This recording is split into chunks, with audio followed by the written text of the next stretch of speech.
오늘 주신 하나님 말씀은 레위기 17장 10절부터 16절까지의 말씀입니다. 레위기 17장 10절부터 16절까지의 말씀입니다. 함께 읽겠습니다. 시작.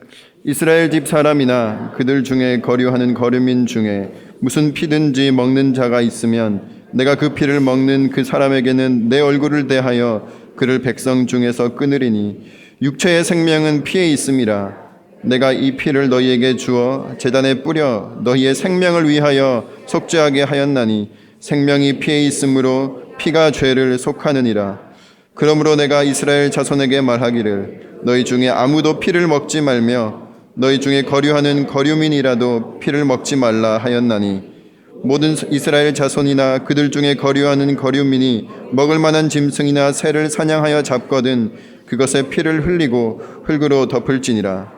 모든 생물은 그 피가 생명과 일체라. 그러므로 내가 이스라엘 자손에게 이르기를 너희는 어떤 육체의 피든지 먹지 말라 하였나니 모든 육체의 생명은 그것의 피인즉 그 피를 먹는 모든 자는 끊어지리라. 또 스스로 죽은 것이나 들짐승에게 찢겨 죽은 것을 먹은 모든 자는 본토인이거나 거류민이거나 그의 옷을 빨고 물로 몸을 씻을 것이며 저녁까지 부정하고 그 후에는 정하려니와 그가 빨지 아니하거나 그의 몸을 물로 씻지 아니하면 그가 죄를 담당하리라. 아멘. 오늘은 피에 대한 이야기가 나옵니다. 혹시 피를 좋아하시는 분 계십니까? 사실 피는 그렇게 우리에게 좋은 느낌을 주는 것 같지는 않습니다. 어떤 사람은 혈액 공포증이라고 해서 피 한 방울만 봐도 굉장히 공포에 질리거나 떠는 사람을 본 적이 있습니다. 예전에 제가 중학생 때 저희 집에서 키우던 닭을 잡았던 적이 있었습니다. 삼계탕을 해 먹으려고 아버지와 닭을 잡았는데 살아있는 닭을 이렇게 목을 치고 피를 빼내는데 제 난생 처음 그렇게 많은 피를 본 건 처음이었습니다. 그 피를 보는 느낌이 결코 이렇게 기쁘지 않더라고요. 저는 모태신앙으로 날마다 예수님의 피를 그렇게 많이 말해오고 피에 익숙한 사람이었을지 모르겠는데 실제로 눈앞에서 피를 보니까 그게 결코 기분 좋은 느낌은 아니었습니다. 만약에 우리가 이 레위기를 이 텍스트가 아니라 하나님께서 식청각 자료로 비디오를 우리에게 주셨다면 과연 이 레위기를 끝까지 볼 수 있는 사람이 과연 몇 사람이나 있을까 그런 생각을 해보게 됩니다. 왜 피를 보면 그런 강렬한 꽤 묵직한 그런 때로는 부정적인 감정이 들겠습니까? 사실 피가 생명과 직결되어 있다는 사실은 우리가 신앙을 갖거나 갖지 않거나 모든 사람들이 잘 아는 이야기입니다. 피가 보였다는 건 어떤 죽음이 그 뒤에 있었다는 사실이죠. 어떤 죽음이 있었기에 피가 보였구나.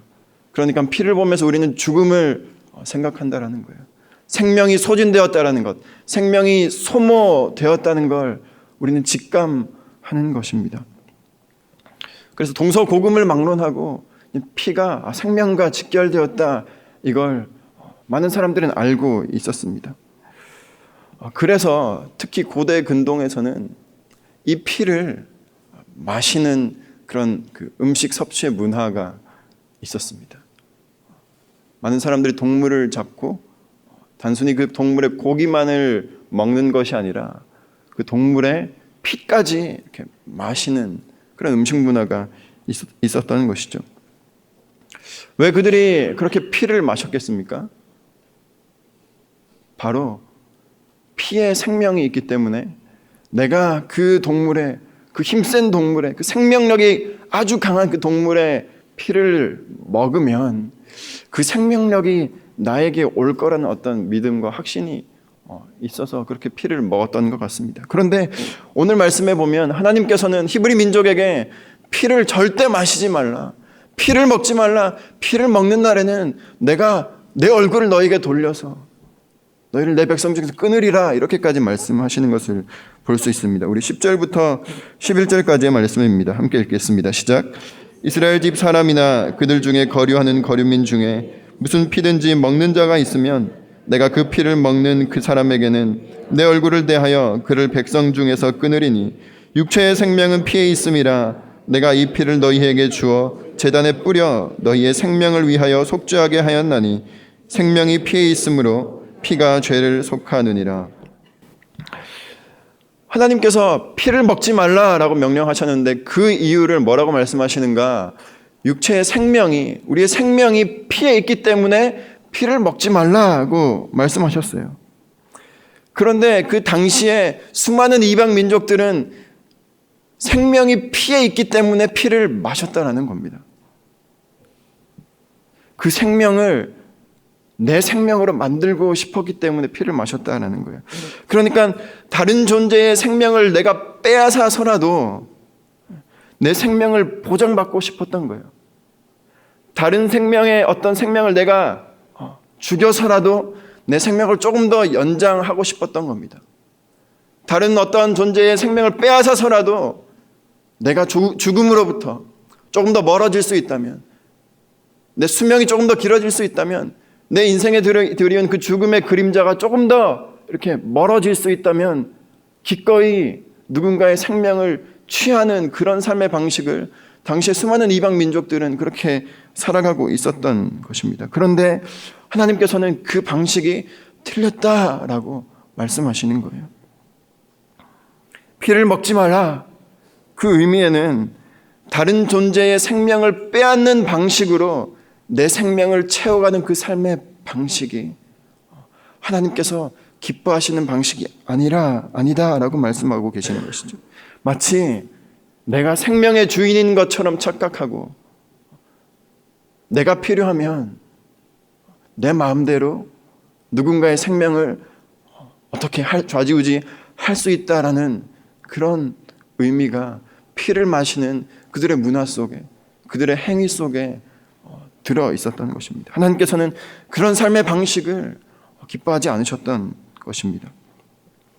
물론 우리가 고기를 먹는 것 자체가 다른 어떤 생명체의 생명을 빼앗아서 우리의 배고픔을 채우는 것이긴 하지만 오늘 말씀의 13절 그 이후의 말씀을 보면 하나님께서 고기를 먹는 건 허락하셨지만 피를 섭취하는 것은 허락하지 않으셨습니다. 그러니까 굳이 그 피를 먹어야 하는 행위, 내가 피를 먹음으로써 내가 취하고 싶은, 내가 소유하고 싶은, 가지고 싶은 그 생명에 대한 집착, 생명 어떤 주인의식, 내가 내 생명에, 내 인생에, 그리고 심지어는 저 사람의 생명에 대해서도 내가 어떻게 영향력을 행사할 수 있다라는 그런 주인의식에 대해서 하나님께서 금지하셨다는 것입니다. 오늘날 우리들은 피를 마시지는 않습니다. 물론 아직까지 이렇게 사슴피를 마시는 분들이 계시긴 한데, 하지만 우리가 물리적으로 어떤 피를 마시지는 않지만 오늘날 이 사회와 문화를 보면 누군가의 생명을, 누군가의 어떤 죽음을 배경으로 삼아야만 내가 살아남을 수 있는 그런 문화가 팽배한 그런 세상에서 살아가고 있다는 사실입니다. 내가 생존하기 위해서, 내가 살기 위해서, 내가 살아남기 위해서는 누군가를 어쩔 수 없이 밟아야 하는, 밟고 일어설 수밖에 없는 그런 구조와 그런 문화가 우리 안에 있다라는 것입니다. 우리가 하나님 앞에서 많은 기도의 제목들을 가지고 기도를 합니다. 그런데 만약에 그 기도의 제목이 이루어지는 과정에, 그리고 그 기도의 제목이 이루어지는 그 결론에 누군가의 생명이 희생되어야 한다면 우리는 다시 한번 그 기도의 제목들을 돌아봐야 할 필요가 있는 것이죠. 그래서 내가 행복해지기 위해서 누군가 불행을 감수해야 하는 건 어쩔 수 없는 일이다, 이걸 사람들은 세상의 이치다 이렇게 말하는 세상에서 아니다, 생명의 주인은 하나님이시다, 생명의 주관자는 하나님이시다, 이것을 믿음으로 고백하면서 어떻게 하면 나도 살고 저 사람도 살 수 있을까, 심지어는 어떻게 하면 내 생명을 소진해서라도 누군가를 살릴 수 있을까, 이 좁은 길을 모색하고 그 좁은 길의 입구를 찾아가는 것이 우리 그리스도인들에게 주어진 사명, 이 시대의 사명이라는 사실입니다. 저 여러분은 어떤 길을 질주하고 계십니까?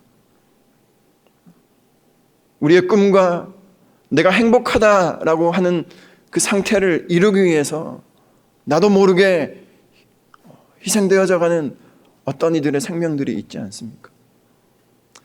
우리는 기도의 자리에 나와서 끊임없이 하나님 앞에서 기도하며 고민해야 하는 것입니다. 하나님, 어떻게 하면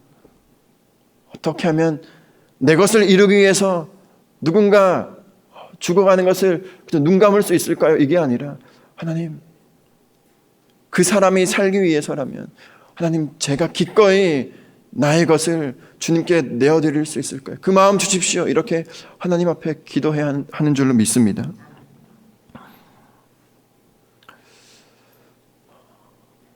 인간관계도 그렇지만 오늘날 우리가 자연을 대하는 모습은 어떻습니까? 동물의 피를 먹진 않지만 그저 우리의 혀가 즐겁자고 우리의 허기진 배를 조금 더 채워보자고 수많은 동물들의 목에 정말 빨대를 꽂고 그렇게 피를 쪽쪽 빠는 인간들이 있지 않습니까? 수많은 땅에 구멍을 내놓고 온갖 지하수와 수많은 자원들을 무분별하게 착취하는 우리 인간들의 모습이 마치 그 당시에 내 생명을 유지하기 위해서 내 생명을 조금 더 연장할 수 있다면 누군가의 생명을, 동물이든 자연이든 그 생명을 내가 취하는 것에 아랑곳하지 않았던 그 사람들과 다를 바 없는 모습을 우리는 이 말씀 가운데 비춰볼 수 있다는 사실입니다. 그래서 말씀대로 사는 것이 무엇입니까? 하나님께서 피를 먹지 말라라고 하신다고 헌혈도 안 하고 수혈도 하지 않고 해장국도 안 먹고 그렇게 사는 것이 말씀대로 사는 것입니까? 누군가를 위해서 내 생명을 소진하는 것을 기꺼이 선택하는 삶, 남이 아무도 알아주지 않더라도 내가 섬기고 내가 구제하는 것을 통해서 누군가가 살아나는 것을 보고 기뻐하는 삶, 이것이 바로 말씀대로 살아가는 삶이라는 사실을 오늘 본문은 우리에게 말씀하고 있습니다. 하나님께서 피를 먹지 말라라고 하신 또 다른 이유는 피는 먹어서 없애야 하는 게 아니라 피는 제단에 뿌려서 속죄해야 하기 때문이다 라고 하나님께서 오늘 11절에서 말씀하십니다. 피가 죄를 속한다는 개념이에요. 피에 담겨있는 영적인 원리입니다. 하나님께서 이 레위기 율법들을 주시면서 우리에게 허락하신 어떤 개념 중에 하나가 거룩한 것과 속된 것을 분별하고 정한 것과 부정한 것을 구별하라고 우리에게 이 수많은 계명들을 주셨습니다. 거룩한 것과 속된 것, 그리고 정결한 것과 부정한 것을 너희들은 구별하라. 그런데 저희들이 좀 혼동하기가 쉬운 게 거룩한 것과 정결한 것입니다. 거룩한 것, 정결한 것, 동일한 것이라구나 우리가 착각하기 쉽지만 사실 성경은 그 거룩한 것과 정결한 것을 동일하다라고 얘기하진 않습니다. 거룩하면 정결할 수 있지만 정결한 모든 것이 거룩하지는 않다라는 거예요. 조금 다른 차원의 개념입니다. 이게 레위기에 나오는 정결과 거룩의 차이예요. 우리가 그 11장부터 쭉 살펴봐서 알겠지만 사람이 일상생활을 하다가 부정해지는, 그러니까 정결을 잃어버리는 경우들이 있습니다. 우리가 어떤 상처가 나서 피가 나거나 이렇게 몸의 피부에 종기나 피부병이 생기거나 나병에 걸리거나 아니면 시체와 접촉을 하거나 아니면 여인이 이렇게 생리나 출산을 하거나 이런 경우를 부정해졌다, 정결함을 잃었다라고 말씀하고 있는데 이 정결함을 잃은 상태, 성경이 말하는 부정해진 상태는 하나님께서 원래 우리 인간을 만들어 두신 그 창조의 그 질서가 깨어진 상태, 그러니까 밸런스가 우리 모든 삶의 균형이 깨어져서 더 이상 우리가 정상적인 일상생활을 영위할 수 없는 그 상태를 레위기는 부정해졌다, 정결함을 잃었다 이렇게 말하고 있는 것이죠. 그런데 이 부정해진 상태는 대부분 시간이 지나면 자연스럽게 회복이 되는 부분들이 있습니다. 그리고 그것이 내 스스로 확인이 되면 마지막에 정결례를 통해서 다시 한번 내가 그 이스라엘 백성 중으로 사람들의 모임 안으로 들어갈 수 있는 그런 일상생활 속으로 복귀할 수 있는 컨펌을 받게 되는 것이죠. 그런데 거룩이라는 개념은 시간이 지난다고 자연스럽게 생기는 것이 절대 아니라는 사실이에요. 내가 옷을 빨고 내가 몸을 열심히 씻고 어떤 시간이 일정한 시간이 지난다고 해서 내가 어떤 기간을 채운다고 해서 내가 어떤 행위들을 쌓는다고 해서 내가 스스로 거룩해지는 게 절대 아니라는 사실입니다. 거룩은 죄 용서를 받아야만 하는 상태가, 죄 용서를 받았을 때 우리에게 위로부터 주어지는 상태가 바로 거룩이라는 거예요. 정결해지는 건 누가 판단합니까? 제사장이 판단합니다. 나 스스로 내가 정결해졌다라고 생각이 들면 제사장에게 가서 제사장님, 제가 정결해졌는지 판단해 주십시오. 그래서 제사장이 보고 율법에 근거해서 판단해 줍니다. 당신은 정결해졌으니 다시 복귀하시오. 그런데 거룩은 제사장이 판단해 줄 수 있는 문제가 아니었습니다. 바로 거룩은 하나님만이 판단하실 문제란 사실을 레위기는 말씀하고 있는 것이죠. 바로 하나님께서 죄사함을 선포하심으로 너희들이 용서받았다, 죄가 사하여졌다, 이것을 선포하심으로 우리에게 주어지는 것이 거룩인데 그 죄사함의 과정에 꼭 필요한 것이 피라는 것입니다. 그러니까 이 피는 하나님의 능력을 선포하는, 하나님의 어떤 죄사함을 선포하는 도구로서의 어떤 상징이었던 것이죠. 그래서 그 피를 내가 그냥 마음대로 마신다라는 건 하나님의 영역을 내가 침범하는 것과 같은 행위였던 것입니다. 예수님 앞에 나왔던 나병 환자 10명을 기억하십니까? 예수님께서 그들을 깨끗하게 해주셨습니다. 그리고 이렇게 말씀하셨어요. 제사장 앞에 가서 너희의 몸을 보이라. 그래서 이 사람들이 가서 제사장 앞에 가서 자기 몸이 깨끗해졌다는 것을 보이고 정결함을 이렇게 확진 받은 후에 일상생활로 복귀하는 것이죠. 그런데 그 중에 제사장 앞으로 갈 수 없었던 한 명이 다시 예수님께로 돌아오는 장면이 있습니다. 그런데 그 사람이 예수님 앞에 와서 어떤 확정을 받는가? 제사장 앞에서도 받을 수 없었던 구원의 확진을 받는다는 사실입니다. 내 죄가 사해졌다. 제사장도 해줄 수 없었던, 그 어떤 권위 있는 종교 지도자도 해줄 수 없었던 그 거룩함, 그 죄사함, 죄 용서의 은혜를 그 사람이 누렸다라는 사실입니다. 종교 지도자들이 예수님을 싫어했던 이유는 바로 그것이었습니다.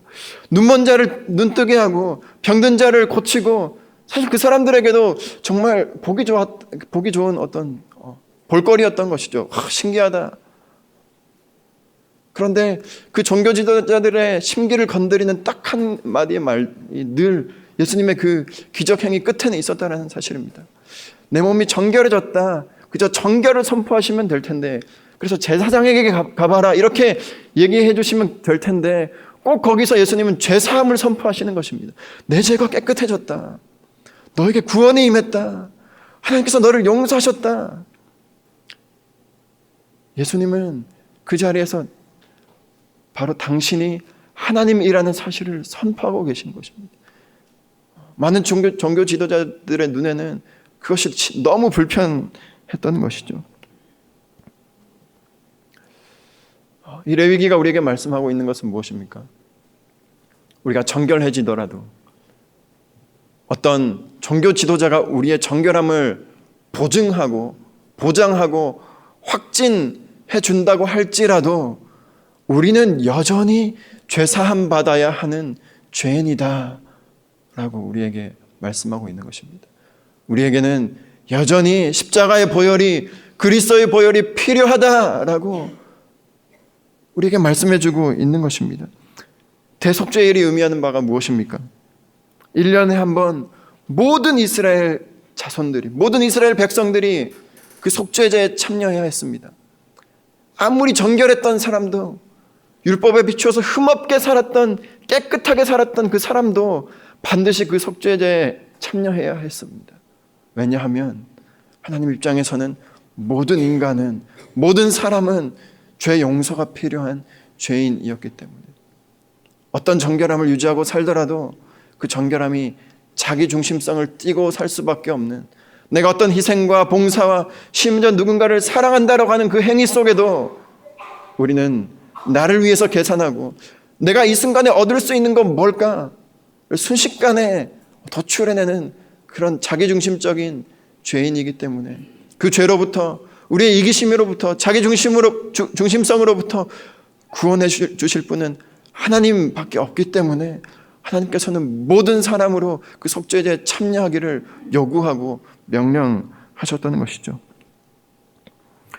여러분, 우리가 신앙생활 하면서 우리가 반드시 노력해야 하는 부분이 있습니다. 열심히 우리 힘을 다해서, 온 마음 다해서, 전심으로 애써서 도달해야 하는 어떤 수준이 있어요. 그러나 그 수준에 내가 이르렀다고 해서, 그리고 때로는 어떤 사람들이 나를 향해서 저 사람은 정말 본받을 만한 그리스도인이다, 저 사람처럼 살고 싶다, 당신을 보니까 도전이 됩니다, 당신처럼 나도 섬기고 구제하고 그렇게 살고 싶습니다, 당신처럼 나도 신앙생활 하고 싶습니다, 이런 수많은 사람들의 확진이 나에게 그런 평가가 내려진다고 할지라도 우리가 기억해야 할 단 한 가지 사실은, 그럼에도 불구하고 나는 하나님 앞에서 죄인이다, 그럼에도 불구하고 나는 여전히 십자가의 보혈이 필요한, 그 죄 씻음이 필요한 연약한 죄인이다라는 사실을 우리는 절대 잊어서는 안 된다라는 사실입니다. 모든 사람에게 예수님이 필요하다라는 사실이, 성자로 보이는 사람에게나 우리 눈에는 정말 어떤 보잘것없이 죄의 그런 구렁텅이에 빠져 산 듯해 보이는 그 사람에게나 모든 사람에게 동일하게 예수님이 필요하다는 사실이에요. 그래서 이 시대 교회와 그리스도인이 해야 할 사명이 무엇이겠습니까? 가난한 자나 부한 자나 힘이 있는 자나 천하를 호령하는 자나 그것에 주눅들어 사는 사람이나 동일하게 그들을 대해야 하는 것입니다. 우리도 죄인이기에 죄인으로서 죄인을 동일하게 대하는 것이죠. 그리고 우리가 받았던 그 하나님의 구원의 은혜, 우리를 죄로부터 풀려나게 하신 그 은혜를 그들에게 소개할 수 있는 것입니다. 우리는 이 히브리서를 레위기의 어떤 신약적 주석이라고 하는데, 히브리서 기자는 오늘 이 레위기 17장의 본문을 이렇게 다시 한번 예수님을 통해 재해석하고 있는 것을 우리에게 이렇게 보여주고 있습니다. 9장, 히브리서 9장입니다. 히브리서 9장 11절부터 12절까지 말씀 함께 읽겠습니다. 시작. 그리스도께서는 장래 좋은 일에 대제사장으로 오사 손으로 짓지 아니한 것 곧 이 창조에 속하지 아니한 더 크고 온전한 장막으로 말미암아 염소와 송아지의 피로 하지 아니하고 오직 자기의 피로 영원한 속죄를 이루사 단번에 성소에 들어가셨느니라. 아멘. 매년 드려야 했던 그 속죄제가 아니라, 사람의 손으로 지어진 인공적인 그런 장막이 아니라 예수 그리스도께서는 친히 장막이 되어주셔서 단번에 우리의 죄를 영원히 사해 주셨다는 것, 이것이 바로 복음이라는 거예요. 그래서 우리의 구원은 내가 열심히 신앙생활해서 받는 게 구원이 아니라 내가 구원받았기 때문에 할 수 있는 것이 신앙생활이라는 사실입니다. 그래서 내가 하나님을 위해서 무엇을 했나? 내가 지금 하나님을 위해서 무엇을 하고 있는가? 내가 앞으로 하나님을 위해서 무엇을 할 것인가? 여기에 초점 맞춰진 것이 아니라, 신앙은 오직 하나님께서 나를 위해서 하신 일이 무엇인가, 이것을 끊임없이 기억하고 그 은혜에 감사하고 반응하며 살아가는 삶인 것이죠. 그 은혜에 대한 반응이 바로 우리의 일상생활의 거룩으로 나타나는 것입니다. 하나님께서 우리에게 베풀어 주셨던 그 죄 용서에 대한 감사함의 반응이 우리의 삶의 거룩함으로, 정결함으로 드러나는 것이죠. 우리가 매일매일 하나님의 은혜를 사모하며 갈망하며 살았으면 좋겠습니다.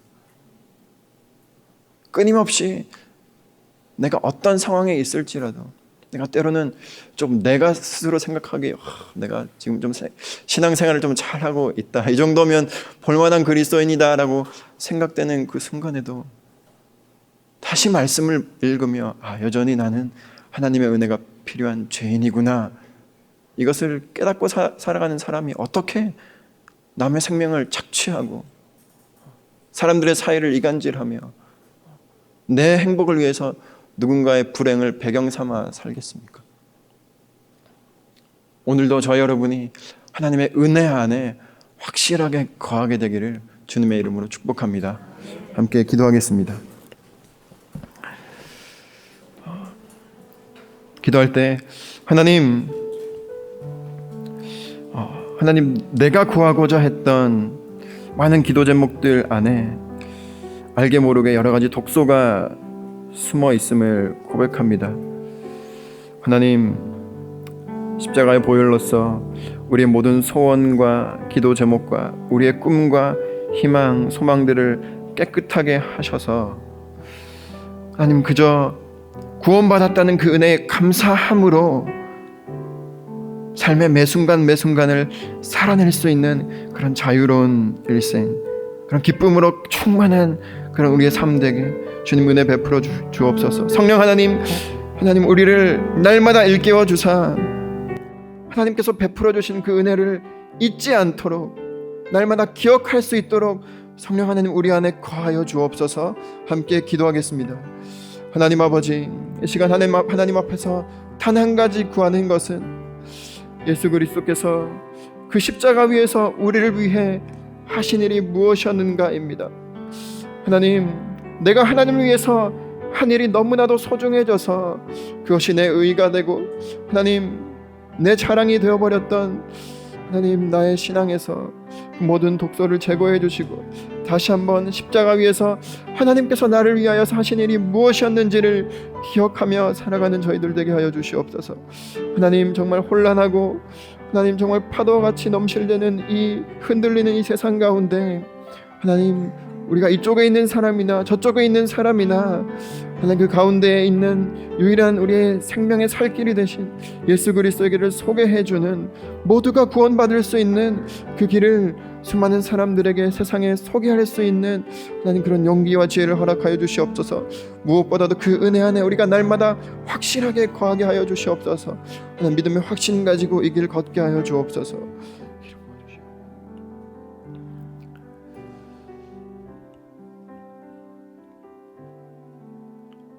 하나님, 이방 민족이었던, 그리고 거류민이었던, 어쩌면 영원히 그렇게 이방인으로 살아갈 수 있었던 저희들에게 구원의 은혜 베풀어 주셔서 예수 그리스도의 그 생명의 보혈로 우리에게 죄 용서를 베풀어 주심을 감사드립니다. 하나님, 우리에게는 우리가 아무리 노력해도 해결할 수 없는 죄의 문제가 있습니다. 하나님, 이것을 그저 합리화하고 덮어두며 살아가는 것이 아니라 날마다 말씀 앞에 비추고 깨뜨리며 성령께서 하시는 그 음성을 따라 살아가는 저희들 되게 하여 주시옵소서. 그리고 이 세상 가운데 오직 인류의 유일한 소망 되시는 예수 그리스도의 그 십자가의 영광을 소개하고 안내하며 살아가는 저희들 되게 하여 주옵소서. 이제는 그렇게 십자가 위에서 우리를 위하여서 그 귀중한 피를 흘리신 예수 그리스도의 은혜와 하나님의 사랑과 성령의 동행하심과 역사하심이 다시 한번 그 구원의 은혜를 기억하며 잊지 않기로 결단하며 하나님의 은혜에 감사하고 거기에 반응하며 살아가기로 결단하는 이 자리에 모인 모든 거룩한 주의 백성들 가운데 우리들의 삶의 현장과 거룩한 하나님의 나라가 일으켜져야 할 이 사회와 온 열방 가운데 이제로부터 영원까지 함께 하시기를 간절히 축원하옵나이다. 아멘.